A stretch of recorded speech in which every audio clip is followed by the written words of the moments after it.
Hi ನಮಸ್ಕಾರ ಸ್ನೇಹಿತರೆ, ನಾನು ನಿಮ್ಮ ಪ್ರೀತಿಯ ಜೈ ಕರ್ನಾಟಕ ರವಿ. ಇವತ್ತು ಏನಪ್ಪ ಮ್ಯಾಟ್ರು ಅಂತ ಹೇಳಿದ್ರೆ, ಎಲ್ಲ ಮನೇಲೂ ಈ ಹಬ್ಬದ ಟೈಮಲ್ಲಿ ಅದು ಮಾಲಯ ಅಮಾವಾಸ್ಯೆ ಮಾಡ್ತಾಯಿದ್ರು ಪಿತೃಪಕ್ಷ. ಈ ಟೈಮಲ್ಲಿ ಎಲ್ಲಿದ್ದರೂ ಹೊರಗಡೆ ತೆಗಿತೀರ ಏನು ಹೇಳಿ, ಕಮರ್ಷಿಯಲ್ ಸ್ಟವ್ಗಳು, ಕಮರ್ಷಿಯಲ್ ಅಡುಗೆ ಮಾಡೋಕ್ಕೆ ಚಿಕ್ಕ ಚಿಕ್ಕ ಸ್ಟವ್ಗಳು ಬರ್ತಾವಲ್ಲ, ಆ ಸ್ಟವ್ಗಳನ್ನ ತೆಗಿತೀರ. ವರ್ಷಕ್ಕೊಂದ್ಸಲ ಮೇಲೆ ತೆಗ್ಬಿಡ್ತೀರ, ಸಜ್ಜದ ಮೇಲೆ ಒಂದು ಚೀಲ ಗಿಲ ಕಟ್ಟಿ ಏನೋ ಒಂದು ಮಾಡಿ ಮೇಲೆ ತೆಗ್ಬಿಡ್ತೀರ. ಇವಾಗ ನೀವು ಯೂಸ್ ಮಾಡೋಕ್ಕೆ ತೆಗಿತೀರಾ, ಬಟ್ ಯೂಸ್ ಮಾಡೋಕ್ಕೆ ತೆಗೆದಾಗ ಪ್ರಾಬ್ಲಮ್ಗಳು ಜಾಸ್ತಿ. ಅದರಲ್ಲಿ ಏನೇನು ಪ್ರಾಬ್ಲಮ್ ಬರುತ್ತೆ ಕಮರ್ಷಿಯಲ್ ಸ್ಟವಲ್ಲಿ ಅನ್ನೋ ಬಗ್ಗೆ ಈ ವಿಡಿಯೋ ಮಾಡ್ತಾಯಿದ್ದೀನಿ. ದಯವಿಟ್ಟು ಈ ವಿಡಿಯೋನ ಪೂರ್ತಿ ನೋಡಿ, ಎಲ್ಲೂ ಸ್ಕಿಪ್ ಮಾಡಬೇಡಿ. ಆಮೇಲೆ ಫಸ್ಟ್ ಟೈಮ್ ನೋಡ್ತಾ ಇದ್ದರೆ ದಯವಿಟ್ಟು ನಮ್ಮ ಚಾನಲ್ನ ಸಬ್ಸ್ಕ್ರೈಬ್ ಮಾಡ್ಕೊಳ್ಳಿ. ಬೆಲ್ ಬಟನ್ ಅಂತೂ ಇಂಪಾರ್ಟೆಂಟ್ ಸ್ನೇಹಿತರೆ. ನೀವು ಸಬ್ಸ್ಕ್ರೈಬ್ ಮಾಡಿ, ಬೆಲ್ ಬಟನ್ನ ಹೊಡೀರಿ. ನಿಮ್ಮ ಫಸ್ಟ್ ನೋಟಿಫಿಕೇಷನ್ ನಿಮಗೆ ಬರುತ್ತೆ. ನಾವು ಮಾಡೋ ಪ್ರತಿಯೊಂದು ವೀಡಿಯೋನೂ ನಿಮ್ಗೆ ನೋಟಿಫಿಕೇಷನ್ ಬರುತ್ತೆ, ಇಲ್ಲ ನೋಟಿಫಿಕೇಷನ್ ನಿಮಗೆ ಬರೋಲ್ಲ ಅನ್ಸೋದಲ್ಲ. ಅದಕ್ಕೋಸ್ಕರ ಪ್ಲೀಸ್ ಬೆಲ್ ಬಟನ್ನ ಒತ್ತಿ, ಲೈಕ್ ಮಾಡಿ, ಕಮೆಂಟ್ಗಳು ಮಾಡಿ.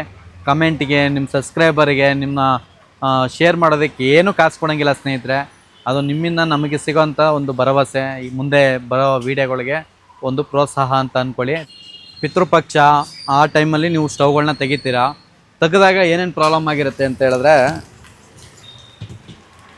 ನೋಡಿ ಈ ಪೈಪ್ ಇರುತ್ತೆ, ಇದು ನಾನು ಕಟ್ಟಿದ್ದೀನಿ, ಇಲ್ಲಿ ಪೈಪ್ ಇರುತ್ತೆ, ಇಲ್ಲಿ ಆಲ್ಮೋಸ್ಟ್ ಡ್ಯಾಮೇಜ್ ಬಂದಿರುತ್ತೆ. ನಾನು ಅದಕ್ಕೆ ಏನಂತ ಹೇಳೋದು,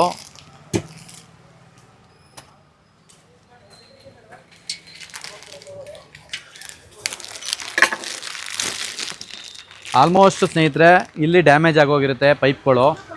ಅದಕ್ಕೆ ಇದು ಏನು ಮಾಡಬೇಕು ನೀವು ಅಂದರೆ, ಪೈಪನ್ನ ಹೆಂಗೆ ಬೇಕೋ ಹಂಗೆ ಮಡಚಿ ಇಡಬಾರ್ದು. ನೀಟಾಗೆ ಈ ಥರ ಸುತ್ತಬಿಟ್ಟು ಇಷ್ಟೇ ಇಲ್ಲಿಗೆ ಕಟ್ಟಿ, ಹಿಂಗೆ ಸೀದಾ ಹಿಂಗೆ ಇಡಿ. ಕೆಲವ್ರು ಏನು ಮಾಡ್ತೀರಾ, ಎಲ್ಲ ಮುದ್ರುಬಿಟ್ಟು ಚೀಲದಲ್ಲಿ ಕಟ್ಟಿ ಮಡಗ್ಬಿಡ್ತೀರಾ, ಫುಲ್ ಎಲ್ಲ ಮುದ್ರುಬಿಡ್ತೀರಾ, ಚೀಲದಲ್ಲಿ ಕಟ್ಟಿ ಮಡಗ್ಬಿಡ್ತೀರಾ. ಹಂಗೆ ಮಡಗಬಾರ್ದು. ನೀವು ನೋಡಿ 90% ನೀವು ಒಂದು ವರ್ಷ ಆದಮೇಲೆ ಎತ್ತಿದ್ರೆ ಪೈಪ್ ಇಲ್ಲಿ ಡ್ಯಾಮೇಜ್ ಆಗಿರುತ್ತೆ, ಪೈಪೆಲ್ಲ ಬೆಂಡಾಗಿ ಇಲ್ಲಿ ಓಪನ್ ಆಗಿಬಿಟ್ಟಿರುತ್ತೆ. ಈ ಥರ ಓಪನ್ ಆಯಿತು ಅಂದರೆ ಲೀಕೇಜ್ ಬರುತ್ತೆ, ಸುಮ್ಮನೆ ಹೆವಿ. ಯಾಕೆಂದರೆ ಇದು ಹೈ ಪ್ರೆಷರ್, ಇದು ನಾರ್ಮಲ್ ನಿಮ್ಮ ಮನೆ ಸ್ಟವ್ ಥರ ಪ್ರೆಷರ್ ಅಲ್ಲ, ಟ್ರಿಬಲ್ಲು ಅಂದರೆ ಇನ್ನೂ ಜಾಸ್ತಿ ಹೈ ಪ್ರೆಷರ್ ಇರುತ್ತೆ. ಅದಕ್ಕೋಸ್ಕರ ಅದು ಡೇಂಜರು. ನೀವು ಇಲ್ಲಿ ಲೀಕೇಜ್ ಆಗಿಬಿಡುತ್ತೆ. ಅದನ್ನು ಮಡಚಿ ಈ ಥರ ಎಲ್ಲ ಮಡಗಬೇಡಿ. ಇದು ಸಿಂಪಲ್ಲು, ಬಟ್ ಎಷ್ಟೊಂದು ಜನ ಹೇಳಿಲ್ಲ ಇದನ್ನು, ಅದಕ್ಕೋಸ್ಕರ ನಾನು ಹೇಳ್ತಾ ಇದ್ದೀನಿ ನಿಮಗೆ. ಇದು ಸಿಂಪಲ್ ಇರ್ಬೋದು, ಬಟ್ ಡೇಂಜರು. ಅದಕ್ಕೋಸ್ಕರನೇ ನಿಮಗೆ ಇನ್ಫಾರ್ಮ್ ಮಾಡ್ತಾಯಿದ್ದೀನಿ. ಆಮೇಲೆ ಇನ್ನೊಂದು, ನೀವು ವರ್ಷಕ್ಕೊಂದ್ಸಲ ತೆಗಿತೀರಾ, ಎಲ್ಲೋ ಒಂದು ಮೂಲೆಯಲ್ಲಿ ಇಟ್ಬಿಟ್ಟಿರ್ತೀರಾ, ಉರಿ ಬರ್ತಾ ಇರಲ್ಲ. ಏನಾಗಿರುತ್ತೆ ಅಂದರೆ ನೋಡಿ, ಗ್ಯಾಪ್ ಇರುತ್ತೆ, ಈ ಗ್ಯಾಪ್ ಕಾಣಿಸ್ತಿದೆಯಲ್ಲ, ಇಲ್ಲಿ ಜೆಟ್ಟು ಹೋಲ್ ಇರ್ತದೆ, 4 ಹೋಲ್ ಇರುತ್ತೆ. ಇಲ್ಲಿ ನೀವು ಹಲ್ಲುಜ್ಜೋ ಬ್ರಷ್ ಇರುತ್ತಲ್ಲ, ಆ ಬ್ರಷ್ನ ತೊಗೊಂಡು ಟಿನ್ನರು ಅಥವಾ ಸೀಮೆಣ್ಣೆ ಇದ್ರೆ ಸೀಮೆಣ್ಣೆಲ್ಲ, ಟಿನ್ನರ್ ಇದ್ದರೆ ಟಿನ್ನರು ಹಾಕ್ಕೊಂಡು ಇಲ್ಲಿ ಕ್ಲೀನ್ ಮಾಡ್ಕೊಳ್ಳಿ. ಇಲ್ಲಿ ಕ್ಲೀನ್ ಮಾಡಿಕೊಂಡ್ರೆ ಪಾತ್ರೆ ಮಸಿ ಆಗೋದು ಕಡಿಮೆ ಆಗುತ್ತೆ, ಪ್ಲಸ್ ನಿಮಗೆ ಉರಿನೂ ನೀಟಾಗೆ ಬರುತ್ತೆ. ಇಷ್ಟೇ ಸ್ನೇಹಿತರೆ, ಇದು ಸಿಂಪಲ್ಲು. ಬಟ್ ಏನೋ ಹಾಕ್ಬೋದು, ಕಮೆಂಟ್ ಹಾಕ್ಬೋದು, ಇಷ್ಟಕ್ಕೆ ಇಷ್ಟೊಂದು ವೀಡಿಯೋ ಮಾಡಬೇಕಂತ. ಬಟ್ ಸಿಂಪಲ್ನು ಕೆಲವ್ರಿಗೆ ಗೊತ್ತಿರಲ್ಲ, ಬಿಟ್ಬಿಟ್ಟಿರ್ತಾರೆ. ಅದಕ್ಕೋಸ್ಕರ ಈ ವಿಡಿಯೋ ಮಾಡ್ತಾಯಿದ್ದೀನಿ. ಸಿಂಪಲ್ಲು ಈ ಥರ ಯೂಸ್ ಮಾಡಿ. ಹಂಗೂ ಅದ್ರ ಮೀರಿ ನಿಮಗೆ ಏನು ಗೊತ್ತಾಗ್ತಿಲ್ಲ ಅಂದರೆ ಅಂಗಡಿಗೆ ತೊಗೊಬನ್ನಿ, ಮಾಡಿಕೊಡ್ತೀವಿ. ಬಟ್ ಮೇಯ್ನು ನೀವು ಮುದ್ರೆ ಮಡಗಬೇಡಿ.